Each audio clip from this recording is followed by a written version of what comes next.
Hey, do you guys have something that you want to get better at or something that's just totally new that you've never actually started because you're kind of overwhelmed about the whole process and kind of push it down the road? Well, I used to have a comically long list of things that I just kept adding and I never got to them. So in this video, I want to talk about some things that are so simple that you can start implementing today and actually start moving forward with all of your ambitions. Stick around and let's get started. Later on, I'm going to tell you the very simple routine that I do every single day now. But first and foremost, there are 4 words that to me encapsulate the whole process of becoming interested in something and then actually getting good at it. And number 1 is curiosity. So I'm a photographer, so I'm going to be using photography as an example. But first and foremost, when something catches your eye, whether it's art or music or some sort of like home renovation, I don't know, literally anything. When something catches your eye, you're curious and you kind of want to know about the process. I mean, at least I did, because when I first saw photos that I really liked the edit and the composition and all of that, I was like, how did they do that? Like, become curious and acknowledge the curiosity and acknowledge that it's something that you should investigate and kind of push yourself towards actually doing something about that curiosity instead of just kind of like, that's cool. And then you kind of forget about it eventually. Acknowledge your curiosities and act on them.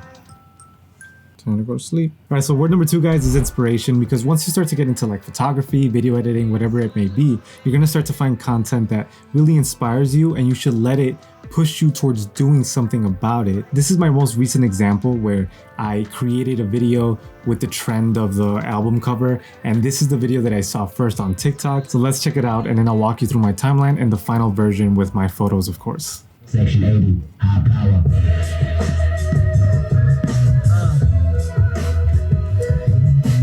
So good.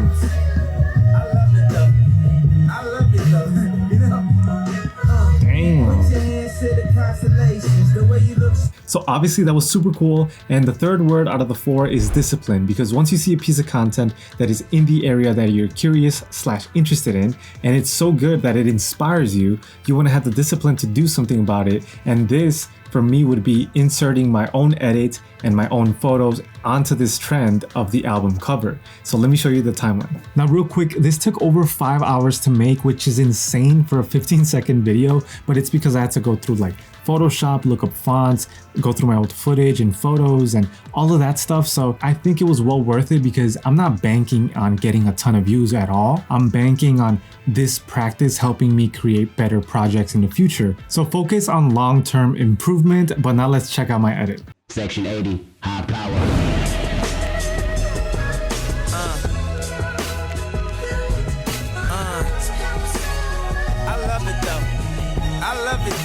You know, put your hands to the constellations. So for me, my favorite part was the thunder crossing over to the album cover. So the trend was, I believe, to get videos and then grab a still from the video and put it as the album cover. That way it's a bit more interesting because there's like a video, like a moving image before the album cover versus just having photos on the album covers. So what I did was I changed the blend mode to lighten on this area right here. And then I cross dissolved. So as you can see, if I disable it, you won't see it. That's why the video crossed over. Plus there's a thunder sound effect. And of course there's like the explicit. So I put a drop shadow on it right there and actually changed the name of like the artist to like Ricky Recap or whatever. What I did was I went into Spotify.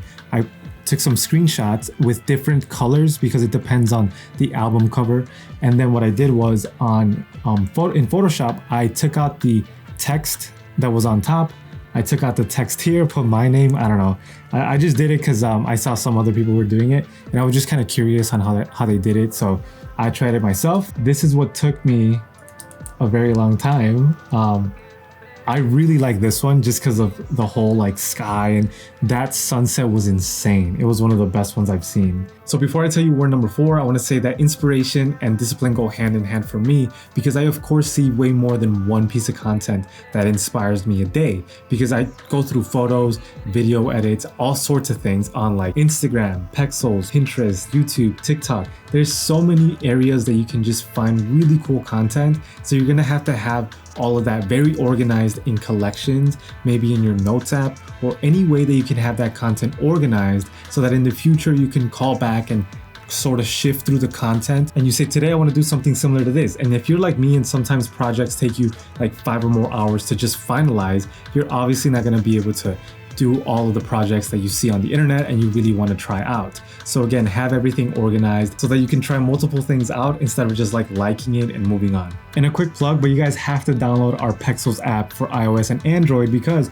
our team recently redesigned it and it looks so good. And it also has collections/folders, which is what I've been talking about, that if something inspires you, you want to create a folder. For example, I have a leading lines collection and I can just keep adding photos to it. So if I ever want to like remind myself of things to look for when I'm out shooting, I can just revisit the folder and then shoot photos that are similar to the ones that I collected already. So definitely give it a try. So word number 4 is execution. Now here's my challenge to everyone watching. This is what I've been doing and what I'm gonna keep on doing. So every single day I set a timer for 1 hour, and for that 1 hour, I either dedicate it to finding and saving inspiring content, so consuming, but also kind of being conscious of trying to save the stuff that I want to recreate or try out in the future. And if I'm not doing that, I'm prioritizing which ones I want to try out first. And of course, the step after that is executing and actually recreating the edit, but with my own style. I honestly think that with this process of at least spending 1 hour a day within those 4 words, that whole process, 1 hour a day or more, of course, you can increase it later on. That is going to take you to the next level and really help you learn and feel good about creating content. Also, reach out if you're starting something new and I can give you more tips on how to for sure stick to 1 hour a day. And that's it for this one. Thank you so much for watching and I'll catch you guys in that next video.